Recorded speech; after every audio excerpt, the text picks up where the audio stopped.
ഇപ്പോ സമയം ഏകദേശം ഉച്ചയ്ക്ക് 12 മണിയായിട്ടുണ്ട് കേട്ടോ.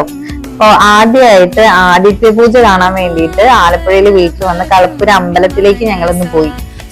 ഉച്ചയ്ക്ക് 12 മണി, ഇപ്പോഴത്തെ ചൂട് നിങ്ങൾക്ക് എങ്ങനെയായിരിക്കും നോക്കാൻ പറ്റുമല്ലോ. അപ്പൊ കണ്ടില്ല, ഇവിടെ കുറെ ആൾക്കാരുണ്ട്. അതില് പുരുഷന്മാരും സ്ത്രീകളും കൊച്ചു കുട്ടികളും എല്ലാവരും ഉണ്ട്. അപ്പൊ ആദിത്യ പൂജ നടത്തുന്നത് നമ്മുടെ സൂര്യഭഗവാന്റെ അനുഗ്രഹം കിട്ടാൻ വേണ്ടിയിട്ടാണ് കേട്ടോ. അപ്പൊ ഇങ്ങനെ കാലത്തിൽ ഒരു അപ്പവും പിന്നെ ഒരു തേങ്ങാമുറിയില് തിരിയൊക്കെ വെച്ചിട്ട് ഇങ്ങനെ ആദിത്യദേവനെ പൂജിക്കുന്നതാണ് നമ്മളിപ്പോ കണ്ടുകൊണ്ടിരിക്കുന്നത്. 3 പ്രാവശ്യം ഈ താലം എടുത്തുയർത്തിയിട്ട് അവിടുന്ന് പൂജാരി പറഞ്ഞു തരുന്ന മന്ത്രങ്ങൾ ചൊല്ലിക്കൊണ്ടിരിക്കുന്നുണ്ടായിരുന്നു ആൾക്കാര്. എനിക്കിത് ആദ്യമായിട്ടാണ് ഇങ്ങനത്തെ ഒരു എക്സ്പീരിയൻസ് കിട്ടോ.